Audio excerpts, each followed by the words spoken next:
dikasih Tuhan,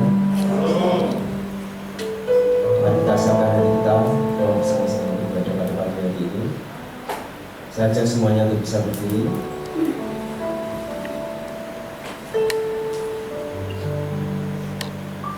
Mari kita berdoa seperti yang Tuhan Yesus ajarkan kepada kita. Bapa kami yang ada di surga, kuduskanlah namamu, datanglah kerajaan-Mu, jadilah kehendakmu di bumi seperti di surga. Berikanlah kami pada hari ini makanan kami yang secukupnya, dan ampunilah kami akan kesalahan kami, seperti kami juga mengampuni orang yang bersalah kepada kami. Dan janganlah membawa kami ke dalam pencobaan, tetapi lepaskanlah kami dari yang jahat. Karena Engkaulah yang punya kerajaan dan kuasa dan kemuliaan sampai selama-lamanya. Amin. Masih tak berdiri Bapak Ibu Saudara semua. Sampai di sini yang siap memuji Tuhan. Pak Kaya belas-belas. Shalom. Lagi shalom. Sama kanan kiri Bapak Ibu Saudara. Katakan, mari kita memuji Tuhan, mari kita beribadah kepada Tuhan.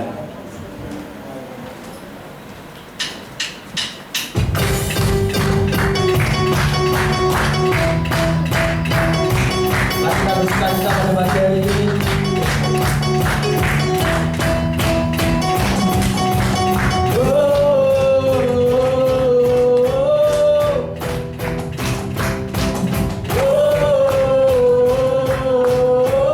Katakan sekali lagi.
Bapak Ibu Saudara semua,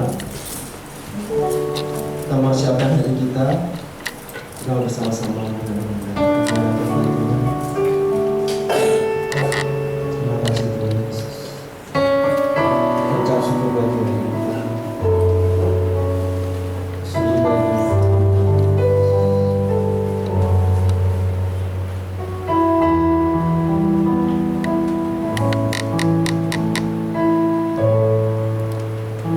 Tuhan tak pernah janji, langit selalu biru, tetapi Dia berjanji selalu menyertai.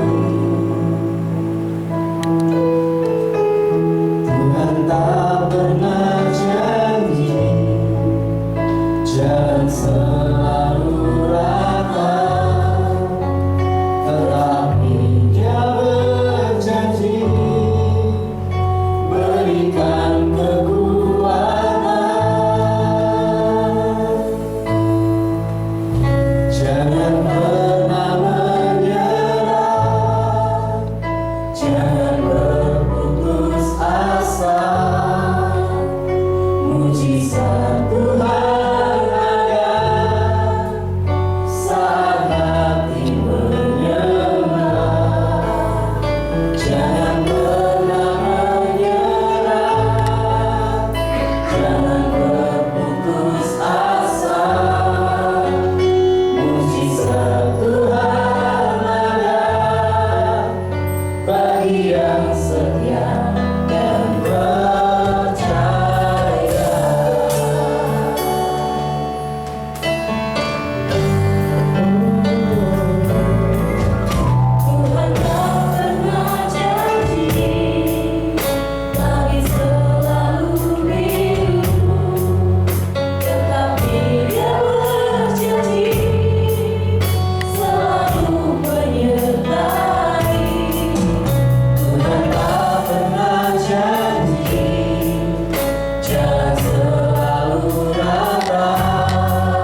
Kami tahu mujizat-Mu senantiasa ada buat kami.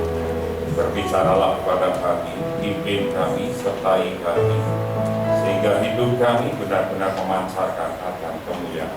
Terima kasih Tuhan. Dalam nama Tuhan kami Yesus Kristus kami berdoa dan ucap. Haleluya. Amin. Shalom Bapak Ibu. Shalom. Salam sejahtera di dalam nama Tuhan kita Yesus Kristus. Hari ini kita akan belajar bersama-sama. Saya ingat Bapak Ibu, minggu-minggu seperti ini waktu saya masih SD, itu biasanya kami sudah mempersiapkan untuk lomba menjelang peringatan kemerdekaan negara kita 17 Agustus. Dan saya melihat di beberapa kampung hari-hari ini juga sudah ada. Yang menarik pada waktu saya SD adalah pertandingan itu, Bapak Ibu, yang menjadi pertandingan favorit adalah pertandingan sepak bola. Karena pertandingan ini nanti yang maju sampai babak final akan ditandingkan pada puncak acara tanggal 17 Agustus. Paginya bersamaan dengan naik puncak, lalu sorenya adalah pertandingan final, baru malamnya kita syukuran bersama-sama. Sehingga ini pertandingan yang favorit. Nah, itu antar RT di dalam satu RW. Yang menarik adalah RT saya itu senantiasa kalah. Kenapa? Karena memang kita hanya ikut aja, asal ikut. Tidak pernah ada yang mengarahkan, tidak pernah ada yang melatih. Yang penting ikut memeriahkan. Nah, di situ saya menyadari kenapa tidak pernah bisa menang. Baru setelah saya SMA kelas 1 ada pertandingan lagi, saya mencoba mengumpulkan anak-anak dan melatih mereka. Dan puji Tuhan akhirnya bisa menang. Itu baru sejarah itu pertama kali. Jadi bahwa di sisi yang kita bisa melihat, pelatih itu sangat dibutuhkan untuk membawa seorang atlet bisa menang. Nah, hari ini saya tanya dulu sama Bapak Ibu, siapa yang pernah nonton film Narnia? Karena ini pernah ditayangkan di televisi. Betul ya? Narnia itu sebetulnya diambil dari Alkitab. Penulisnya Lewis itu dia berkata gini, Pak Lewis ini, kalau kita punya hati, kalau hati kita lembut dan menggunakan pikiran ilahi, maka kita dapat belajar segala sesuatu di dunia ini dari kacamatanya Tuhan. Kita punya hati, dia bilang, hati yang lembut dan menggunakan pikiran ilahi, menggunakan pikiran Tuhan, maka kita bisa melihat segala sesuatu itu dari kacamatanya Tuhan. Tuhan punya rencana, Tuhan punya maksud. Nah, itu kurang lebihnya dikatakan oleh Pak Lewis ini. Dia menciptakan Narnia itu kan semua dari Alkitab. Dia cinta Tuhan, dia ingin memenangkan banyak anak. Dan dia pakai kepadeannya dalam menulis skenario, bikin film, dia pakai itu untuk Tuhan. Hari ini saya tidak bicara tentang perfilman, tetapi sesuai yang beliau katakan, kita dapat belajar segala sesuatu di dunia ini dari kacamatanya Allah. Saya tahunya hanya sepak bola. Makanya di dalam sejarah sepak bola, story of soccer dikatakan ada yang namanya match of the match. Orang yang cemerlang di dalam satu pertandingan. Di dalam satu pertandingan itu ada orang yang hebat. Entah dia membuat gol, kalau dia seorang pemain depan atau bahkan pemain belakang atau bahkan kiper yang tugasnya hanya nangkep bola, tidak sampai kebobolan.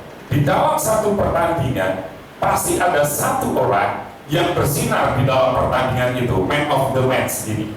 Nah, kalau kita menyadari ini Bapak Ibu, sepak bola itu sebetulnya sebuah pertandingan.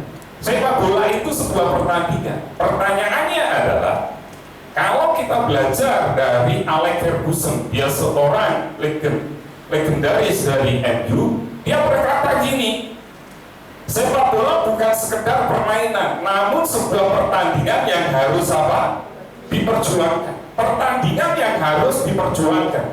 Sepak bola itu bukan sekedar permainan, tetapi Bapak Ibu, pertandingan yang harus diperjuangkan. Jadi kalau kita merujuk ini, Saya mau bilang gini, kalau sepak bola aja harus dia apa? Perjuangkan, hidup Anda dan saya juga harus apa? Diperjuangkan. Kita akan belajar dari lapangan bola hari ini. Sedikit saya mau sampaikan dulu. Anda tahu ini? Tanya Anda kenal? Nggak kenal. Kalau tahu? Tahu. Siapa? Lionel Messi. Julukannya apa? Si Kutu. Waktu dia usia 11 tahun, dia ini sakit Bapak Ibu, kurang hormon. Masalahnya 1 bulan itu membutuhkan biaya sekitar 9 miliar untuk ngobatin dia. Orang tuanya nggak mampu. 9 miliar setiap bulan. Untuk apa? Ngobatin pertumbuhan kekurangan hormonnya ini. Makanya dia pendek. Padahal tingginya 175. Pendek, kayak Maradona itu 175, tetapi kalau disejajarkan dengan saya sama tingginya. Karena orang tuanya nggak mampu, maka orang tuanya mencari tim bola yang benar-benar mau membantu anaknya untuk berubah. Ketemulah dia dengan pemimpin waktu itu El Barca, ya, Charles ini, dia direktur tahun 96, maka masuklah Messi ke sekolah punyanya El Barca, La Masia, sekolah di sini. Makanya dibentuklah Messi. Akhirnya hari ini kita tahu dia menjadi seorang bintang yang sangat luar biasa. Dari apa? Dari sakitnya, hidupnya dipertaruhkan. Dan kita melihat hari ini dari pertandingan sepak bola itu, saya mau bilang, hidup Anda dan saya juga perlu untuk diperjuangkan. Mari baca dengan saya di dalam 1 Korintus ini, 1 Korintus 9 ayat 24. Mari baca bersama-sama. 2, 3. Tidak tahukah kamu bahwa dalam gelagak pertandingan semua peserta turut berlari, tetapi bahwa hanya 1 orang saja yang mendapat hadiah? Karena itu larilah begitu rupa sehingga kamu apa? Memperoleh. Jadi dalam pertandingan hanya ada 1 yang memperoleh mahkota, maka kamu larilah sedemikian rupa. Dalam terjemahan firman Allah yang hidup, jadi berlombalah untuk mencapai kemenangan. Hidup ini perlombaan, hidup ini pertandingan, maka Anda dan saya harus mencapai kemenangan. Tentunya kalau kita menyadari kemenangan kita itu ditentukan nanti akhir. Bapak Ibu yang dikasihi Tuhan, hidup ini pertandingan. Hidup ini yang harusnya Anda dan saya perjuangkan. Tidak mudah untuk menciptakan gol, tidak mudah untuk mencapai sebuah tujuan, tidak mudah untuk mencapai cita-cita, tetapi itu perlu diperjuangkan. Kenapa? Karena pertandingan iman yang harus diperjuangkan. Anda harus memperjuangkan pertandingan iman Anda. Sampai kapan? Sampai peluit terakhir berbunyi, baru pertandinganmu selesai. Kapan peluitmu berbunyi? Peluit terakhirmu berbunyi. Ada yang tahu? Musa katakan, masa umur kami 70 tahun. Itu Musa bilang. Saya Selasa kemarin, Senin, dengar seorang teman hamba Tuhan, dia seorang pendoa, meninggal dan Rabu baru dimakamkan. Senin meninggal, Rabu dimakamkan. Ibu ini pernah datang ke gereja kita. Bulannya sama, bulan Juni. Minggu yang ketiga. Ini minggu keberapa berarti? Ketiga. Tahun kemarin di dalam pekan keluarga. Untuk apa? Dia saya minta untuk bersaksi. Dia duduk di sini ya dengan suaminya. Begitu selesai bersaksi, firman selesai, dia langsung pulang. Dia seorang pendoa dan sangat memberkati kami di dalam doa-doanya. Di mana Rabu? Belum genap 1 minggu, kemarin kami juga memakamkan seorang teman, istri dari rekan kami, pendoa dan juga gembala sidang. Kami makamkan kemarin, hari Sabtu kemarin. Bapak Ibu, Dua sahabat saya, dua rekan kerja saya, dia sudah mendengar peluit terakhir. Dan saya hanya mau bilang, peluit terakhir Anda dan saya sewaktu-waktu juga bisa dibunyikan. Sebelum peluit itu dibunyikan, maka bertandinglah. Pertandingan imanmu belum selesai. Kamu harus sekuat tenaga memperjuangkan imanmu. Apakah pertandingan itu mudah? Enggak. Bahkan detik-detik terakhir bisa menggagalkan kemenanganmu. Berapa kali kita bisa melihat, saya lupa waktu itu Italia kalau nggak salah. Musuhnya lupa saya. Itu Piala Dunia yang keberapa saya lupa. Di detik terakhir mendapat hadiah penalti. Padahal Italia sudah otomatis itu tidak akan melanjutkan kalau hasilnya imbang 0-0. Karena bisa bayangkan, di detik-detik terakhir Anda bisa jatuh, Anda bisa kalah. Makanya berjuang sedemikian rupa, jangan sampai kita ini kalah di dalam pertandingan kita. Kenapa? Hanya satu orang yang akan apa? Menang dalam pertandingan itu. Baca dengan saya 2 Timotius 4 dalam bahasa Indonesia sehari-hari. 2, 3. Saya sudah mengikuti perlombaan dengan sebaik-baiknya dan sudah mencapai garis. Saya tetap setia kepada Kristus sampai akhir. Sampai akhir, sampai peluit dibunyikan. Kamu harus menang. Katakan dengan saya, hei jiwaku, bertandinglah sampai akhir. Engkau menang. Amin. Ini yang harusnya kita perjuangkan. Ini yang harusnya pertandingan hidup Anda dan saya yang harus kita perjuangkan hari-hari ini. Nah, saya menyadari di dalam sepak bola itu ada yang namanya apa? Lapangan. Saya tanya, ini lapangan mana? Ini GBK, ini bukan di luar negeri. Ini Gelora Bung Karno yang terbaru. Tarafnya sudah internasional. Ya, jadi dalam pertandingan Anda ada yang namanya lapangan. Katakan dengan saya, lapangan. Ya, setiap kita punya lapangannya sendiri. Coba Anda lihat di dalam Kisah Para Rasul pasal 1 ayat yang ke-8. Kisah Rasul pasal 1 ayat yang ke-8. Bertemu 2, 3. Tetapi kamu akan menerima kuasa kalau Roh Kudus turun ke atas kamu, dan kamu akan di dan sampai. Jadi kita melihat ini lapangan kita berbicara di mana?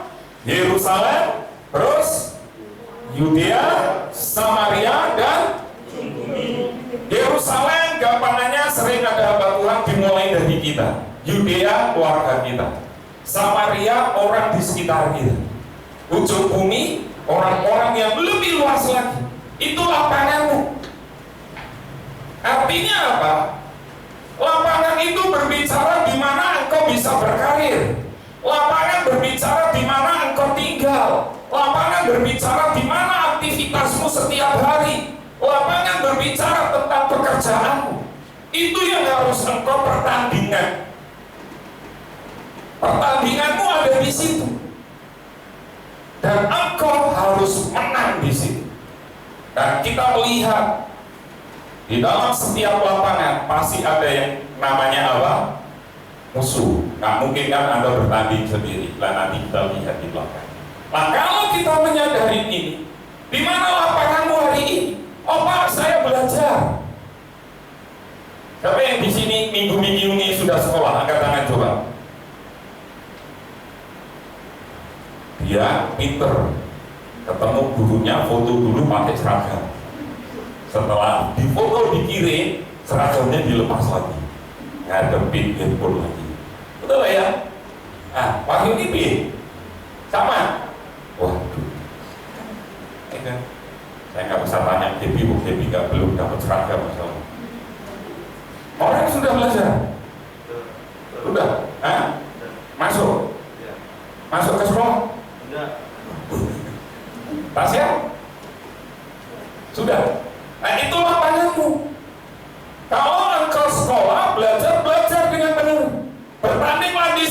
sampai jadi juara. Kalau engkau kuliah, itu lapanganmu, itu pertandinganmu, tempat engkau bertanding di situ. Tunjukkan imanmu di situ. Kalau engkau bekerja, tunjukkan engkau sebagai seorang karyawan yang takut akan Tuhan. Itu lapanganmu, tempat pertandingan imanmu. Kalau engkau di dalam keluarga, siapa engkau? Anak, belajarlah jadi anak. Suami, belajarlah jadi suami. Istri, belajarlah jadi istri. Itu lapangan pertandingan imanmu. Dan di dalam sepak bola, selain ada lapangan, juga ada yang disebut midpoint. Apa itu midpoint? Awal pertandingan dimulai dari mana? Dari titik tengah. Semua pertandingan sepak bola nggak pernah ada dimulai dari titik penalti. Ada? Nggak ada. Dimulai dari mana? Titik tengah. Artinya apa? Siapa midpoint dalam hidupmu? Ini penting. Siapa midpoint dalam hidup? Kalau engkau nggak ngerti titikmu, mulainya dari mana, berakhirnya di mana, maka hidup kita akan sia-sia. Nah, kita melihat di dalam Roma 11 ayat 36, baca dengan saya, 2-3. Sebab adalah dari Dia dan oleh Dia dan kepada siapa? Bagi Dialah kemuliaan sampai. Ini midpoint kita, ini fokus kita, ini titik mulainya kita. Siapa? Dia. Siapa Dia? Yesus. Yesus itu titik awal hidupmu. Kalau semuanya dimulai dari midpoint yang benar, dimulai dari Yesus, hidupmu pasti, pertandingan imanmu pasti akan berhasil. Apapun yang kau kerjakan, kita melihat dimulai dari Dia, ya kan? Dan oleh Dia, dan untuk siapa? Untuk Dia. Itu midpoint kita dalam pertandingan iman kita. Cuma masalahnya, kadang dalam pertandingan hidup kita, kita mulai dari kita sendiri, dari ambisi kita sendiri. Untuk siapa? Untuk kita sendiri. Kemuliaannya untuk siapa? Untuk kita. Makanya nggak pernah kita bersyukur, kita nggak pernah bersuka cita, kita nggak pernah merasa puas, karena segala sesuatunya untuk siapa? Untuk kita. Kita melihat orang lain sebagai saingan, bukan partner, bukan sebagai orang yang akan membangun kita. Oleh karena itu, dari lapangan bola kita belajar midpoint kita, fokus hidup kita siapa? Yesus. Dimulai dari Tuhan Yesus, untuk Tuhan Yesus, dan kembali untuk Tuhan Yesus, dan kemuliaan untuk Tuhan Yesus. Itu titik awal dan titik akhir dalam hidup Anda. Kalau dalam pertandingan hidup ini Anda lakukan ini, maka hidupmu senantiasa setiap hari ada sukacita. Meskipun lawanmu berat. Contoh, kalau hari ini ada pengumuman 17 Agustus nanti untuk meresmikan Stadion Jatidiri, ya kan? Maka akan ada pertandingan PSIS lawan MU. Saya tanya, kira-kira menang mana? Hah? Menang MU atau PSIS? Pak, aku lah MU kok Pak. Apa? Sekarang Juventus saja. PSIS lawan Juventus, menang mana?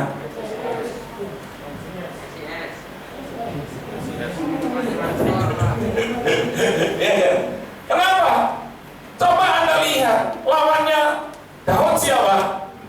Goliat. PSIS lawan Juventus dan lain sebagainya, kayak lihat apa? Goliat. Itu kembali ke dalam mental hidup Anda dan saya. Kalau semuanya titiknya dimulai dari Tuhan, meskipun ada Goliat, meskipun ada musuh yang sangat kuat, kita nggak akan pernah takut, karena semua dari Dia, untuk Dia, dan kemuliaan bagi Dia. Itu midpoint hidup Anda dan saya. Kita belajar dalam pertandingan, kita mengenal namanya lapangan. Di mana engkau ada sekarang? Di dalam pertandingan bola, semua dimulai dari titik tengah, midpoint itu. Midpoint hidup kita adalah Tuhan Yesus. Lalu di dalam pertandingan pasti ada yang namanya aturan. Makanya dalam pertandingan, kalau engkau melanggar akan dapat kartu kuning. peringatan. Peringatan pertama, peringatan kedua, tidak bisa langsung ada kartu merah. Keluarlah engkau dari pertandingan. Dalam hidup Anda dan saya, yang jadi pertanyaan sekarang, siapa yang mengatur kehidupan Anda dan saya sebagai orang percaya? Buka Mazmur 119.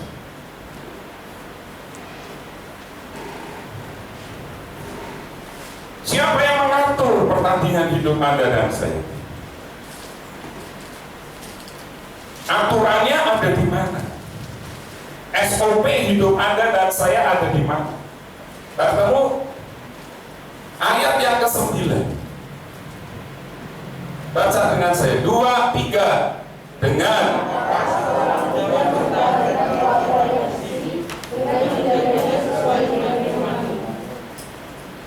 apakah seorang anak muda mempertahankan apa? Imannya. Nah, saya mau bacakan dalam terjemahan versi firman Allah yang hidup. Dalam versi firman Allah yang hidup, tadi saya sempat buka-buka, dikatakan gini, bagaimanakah seorang anak muda dapat menjaga agar hidupnya tetap bersih? Dengan membaca firman-Mu dan mengikuti petunjuk.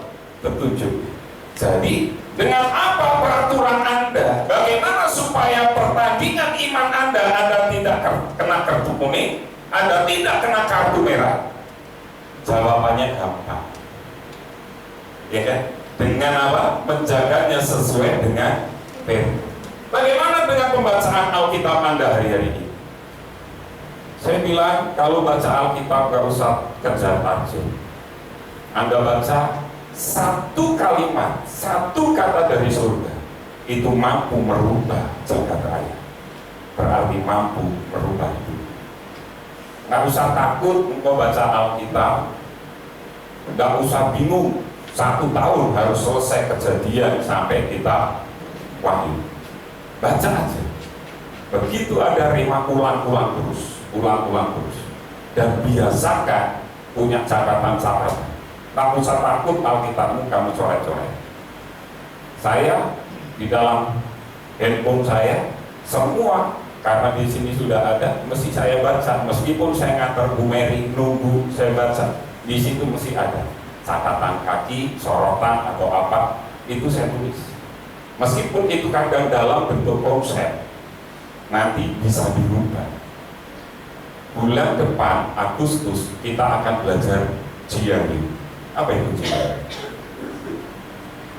Apa itu? Apa kan? Semangat. Tapi sebetulnya kata GRU itu bukan semangat. Apa? Tunggu tanggal main. Konsepnya sudah ada semua. GRU.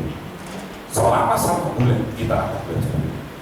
Dan ada yang kita baca dari kitab Pak Matius pasal 24 sampai pasal 25. Baca hari-hari itu. Ya. Dan kita ngerti di dalam hidup ini ada aturan pertandingan. Kalau engkau nggak pernah baca Alkitab, nggak ngerti Alkitab, engkau nggak ngerti pertandingan. Saya kasih contoh. Lama saya nggak pernah main bola. Tiba-tiba saya nggak ngerti ada peraturan baru karena ada di kampus. Dalam rangka 17-an dan pertandingan persahabatan antar gereja Sebawe, Abdiel diundang. Kami berangkat. Saya disuruh jadi kiper. Pikir saya gampang kan, kiper itu setiap bola datang terus dia apa? Ditangkap. Benar seperti itu. Nah, dalam kondisi di belakang, saya kasih ke teman saya yang B. Karena ngulur waktu, kami hanya butuh seri. Sudah dalam kondisi kedudukan 0-0. Ngulur waktu. Boleh kami mainkan. Waktu dia oper ke saya kaget. Karena tiba-tiba ada musuh yang apa? Maju. Saya nggak ngerti peraturannya. Bolanya langsung saya apa? Tangkap. Begitu bola saya tangkap, wasitnya nyepluin kita penalti. Saya protes loh. Kenapa? Ternyata ada peraturan baru. Kalau kiper tidak boleh nangkap bola dari pemainnya sendiri. Oh, baru ngerti. Ya udah, akhirnya kalah 1-0. Gara-gara tidak ngerti apa peraturannya. Peraturan hidupmu ada di Alkitab. Ngomong sama sebelah, kamu ngerti nggak peraturan hidup? Di mana? Alkitab. Kalau kita nggak pernah baca Alkitab, hidup kita nggak akan pernah jadi berkat. Kalau kita nggak jadi pelaku firman, hidup kita tidak akan pernah menyukakan Tuhan. Oleh karena itu, kita ngerti sekarang. Peraturannya semua ada di sini. Belajar tentang bola, kita belajar. Anda dan saya punya lapangan. Kita tahu permainan itu dimulai dari titik putih, midpoint, dan di samping ada midpoint juga ada yang namanya apa? Peraturan. Dan kita belajar di dalam sebuah tim ada yang namanya apa? Pelatih. Siapa itu pelatih? Pelatih adalah orang yang mengetahui kapan Anda masuk dan kapan Anda harus bermain. Itu pelatih. Bagaimana kalau Anda ada di bangku cadangan? Mungkin Anda akan tanya, kapan aku akan main? Dalam setiap kehidupan kita, saya mau bilang, ada kairosnya Tuhan, ada waktunya Tuhan. Dan kairos itu tidak bisa diulang lagi, hanya sekali. Kalau engkau nggak dekat dengan Tuhan, kau nggak ngerti waktunya Tuhan, kau nggak ngerti. Padahal ini waktunya Tuhan, kairosnya Tuhan. Engkau hanya di bangku cadangan. Tapi pelatih ngerti, oh ini bagiannya Aan yang bisa menyelesaikan, Aan yang akan dapat berkat ini. Tapi Aan nggak ngerti. Karena apa? Poin yang kedua tadi, peraturannya tidak apa? Ngerti. Poinnya juga tidak jelas.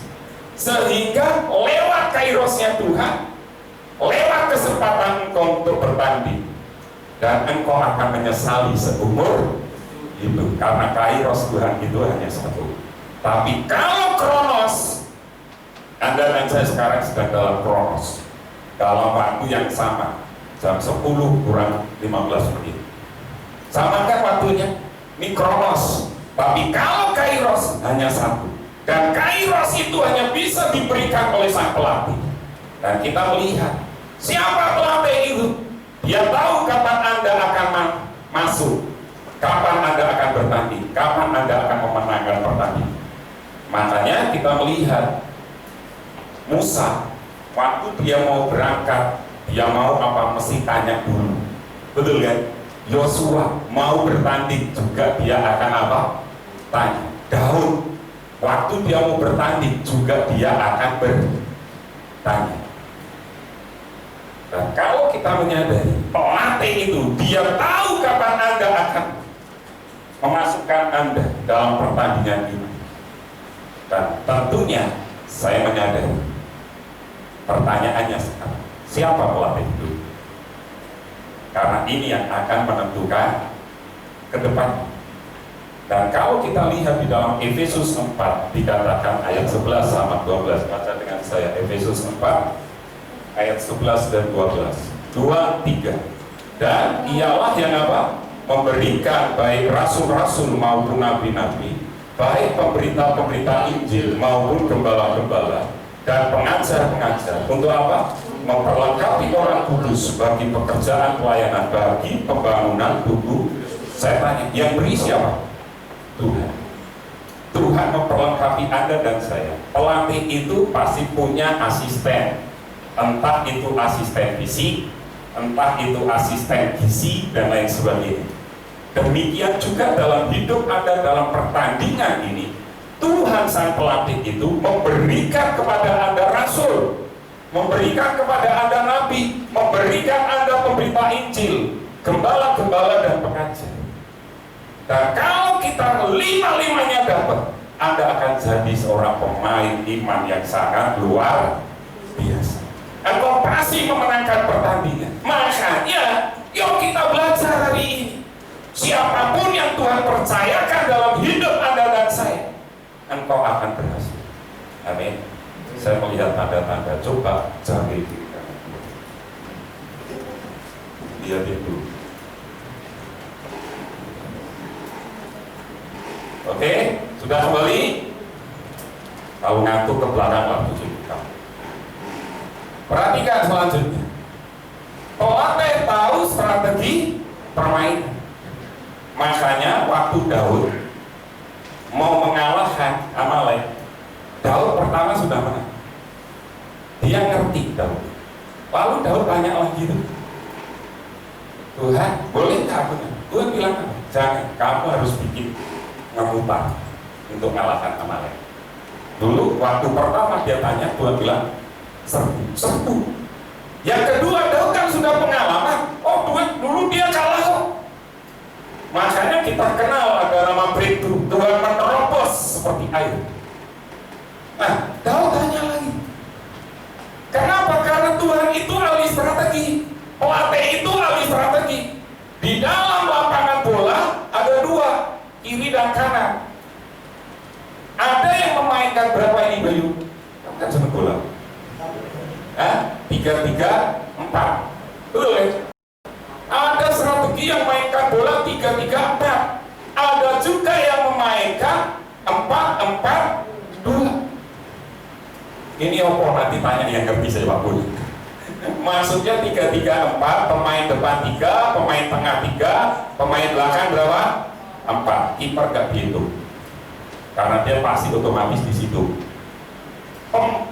Apakah setiap pertandingan ini dipakai 3-3? Enggak. Bisa dirubah jadi 4-4 sesuai menghadapi siapa? Lawan. Seorang pelatih pasti dia bisa meracik menjadi sebuah tim yang luar biasa. Dan kita tahu pelatih kita, dia strategi dalam hal itu. Untuk apa? Untuk mencapai kemenangan. Baca di dalam 1 Korintus 9 ayat 25, 2-3. Tiap-tiap orang yang turut mengambil bagian dalam pertandingan menguasai dirinya dalam segala hal. Mereka apa? Berbuat demikian untuk memperoleh suatu mahkota yang fana. Tetapi kita untuk apa? Memperoleh suatu mahkota yang abadi. Dalam setiap pertandingan sepak bola ada satu orang yang mendapatkan apa? Satu emas. Tapi ada dan saya yang kita kejar the eternal crown, mahkota kekal. Itu yang kita kejar. Mau nggak engkau mengejar mahkota ini? Dalam pertandingan ini yang kita kejar bukan sepatu emas, hidup di dalam kekal. Makanya selama dalam pertandingan itu tidak mudah. Katakan dengan saya, selama pertandingan tidak mudah, tetapi sang pelatih tahu. Siapa pelatihmu? Siapa pelatih? Mau ngikutin strateginya? Ada hal yang penting yang hari ini kita pelajari. Setiap Anda dan saya punya yang namanya lapangan. Di mana kau ditaruh Tuhan hari ini? Itu tempat pertandingan kita. Mulailah dari titik yang benar, midpoint yang benar. Fokusnya siapa? Tuhan Yesus. Dan di dalam pertandingan itu ada namanya aturan. Bagaimana engkau bisa hidup ikuti aturan yang tertulis di dalam Alkitab dan ikuti instruksi pelatih. Amin.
melihat wajah-Mu, ku terharu bila ku lihat hidup dan karya tangan-Mu, tersanjung, ku tersanjung karena semua yang baik, semua yang baik dalam hidupku, itulah karya-Mu.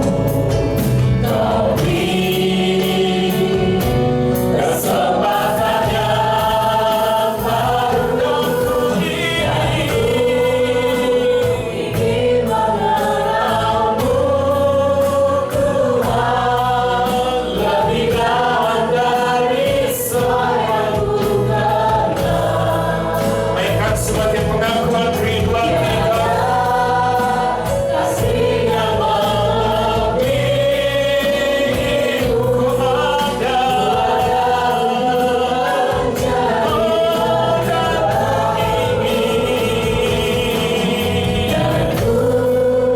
ingin mengenal-Mu, Tuhan, lebih dalam dari semua yang ku kenal. Tiada kasih yang melebihi-Mu, ku ada untuk menjadi penyembah-Mu,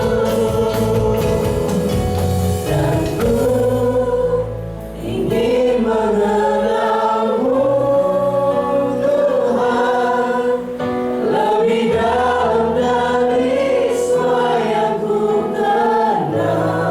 Amin. Tiada kasih yang melebihi-Mu, ku ada untuk menjadi penyembah-Mu. Mari berkata jujur kepada Tuhan. Bagaimana dengan pertandingan iman kita? Hidup ini susah, hidup ini butuh perjuangan. Sudahkah kau memperjuangkan di mana Tuhan taruh, di lapangan yang sudah ditentukan? Bertandinglah sesuai dengan peraturan-peraturan yang sudah Tuhan berikan. Mulai hari ini, kalau selama ini pinpoint kita salah, bukan dimulai dari Tuhan, tapi dimulai dari aku, untuk aku, bagi kemuliaan aku. Minta ampun kepada Tuhan. Katakan dengan iman, mulai hari ini Tuhan, pinpointku, titik utama awalku, mulai dari Engkau, untuk Engkau, dan kemuliaan bagi Engkau. Dan Engkaulah pelatih yang memberikan instruksi dan yang mengarahkan hidupku supaya aku bisa memperoleh mahkota kekekalan yang aku kejar ini, bukan harta dunia. Biarkan aku lebih mengenal-Mu hari ini di atas segala-galanya, dan ku ingin mengenal-Mu, Tuhan, lebih dalam dari semua yang ku kenal. Tiada kasih yang melebihi-Mu, ku ada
pujian itu di tangan, di hati, di rencana, di pikiran.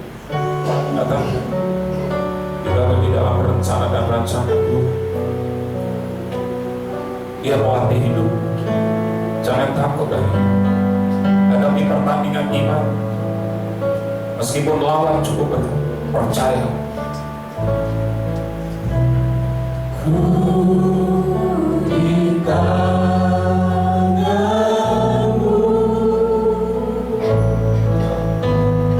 ku di hatimu,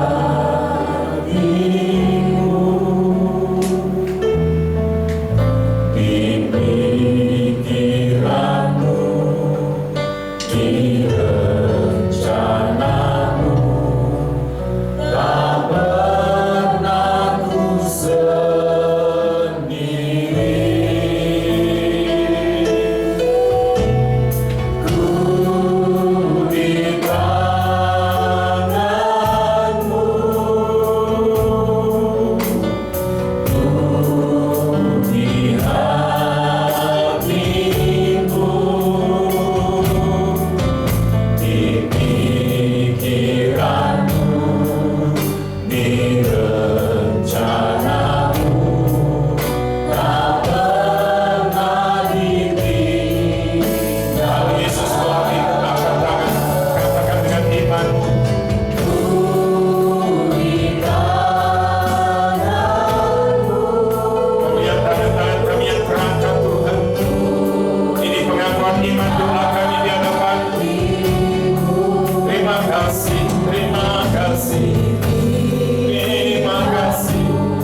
Meskipun itu berat, percaya engkau ada di tangan yang benar, di pelatih yang benar, ada di dalam rencana sebuah strategi yang sangat luar biasa.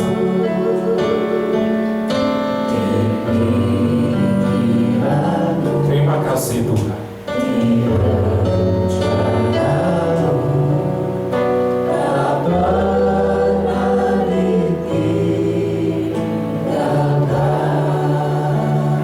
Mari kita ucapkan syukur.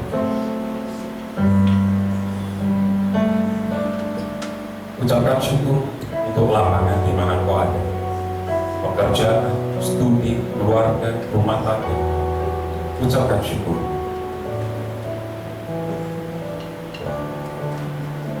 Minta ampun kalau selama ini kita tidak pernah membaca, bahkan menjadi pelaku firman. Sehingga hidup kita, permainan kita, bukan permainan yang terbaik, tetapi justru permainan yang memalukan, permainan yang tidak memperlihatkan Tuhan. Kalau selama ini fokus hidup kita tidak pada Tuhan, minta ampun hari ini. Bapa, kami bersyukur hari ini kami belajar banyak dari apa yang boleh kami lihat, boleh kami dengar. Satu hal yang kami tahu pasti, Kau adalah pelatih kami, Engkau yang mengarahkan hidup kami. Engkau pengatur strategi hidup bagi kami. Dan kami tahu itu semua direncanakan rancangan yang terbaik untuk kami. Terima kasih Tuhan Yesus. Ampuni kami kalau selama ini hidup kami tidak berfokus kepada Engkau. Hidup kami hanya berfokus kepada keinginan kedagingan kami. Hidup kami hanya berfokus bagaimana kami bisa diterima orang lain dan menyenangkan orang lain, bukan diterima Engkau dan menyenangkan Engkau. Ampuni kami. Fokus hidup kami hari ini adalah mempermuliakan Engkau. Hari ini kami berkata dimulai dari Tuhan untuk Tuhan dan kemuliaan bagi Tuhan. Terima kasih Tuhan. Waktu peluit akhir itu berbunyi bagi kami, maka Engkau akan berkata, beristirahatlah, hai Engkau hamba-Mu yang setia. Dan kami menanti-nantikan itu. Pada waktu peluit akhir berbunyi, maka mahkota kekekalan itu telah tersedia bagi kami. Kami bersyukur. Terima kasih Tuhan. Kami tidak bisa melalui hari-hari ini tanpa Engkau. Oleh karena itu berjalanlah bersama dengan kami.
Tuhannya dengan segenap tubuh, jiwa, dan roh.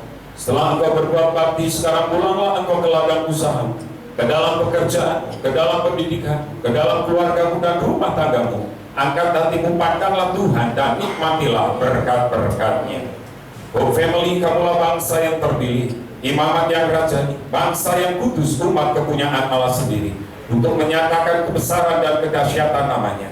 Engkau telah ditetapkan menjadi kepala, bukan jadi ekor. Dibawa oleh Tuhan semakin naik, tidak semakin turun. Masa depanmu sungguh ada dan harapanmu tidak pernah sia-sia.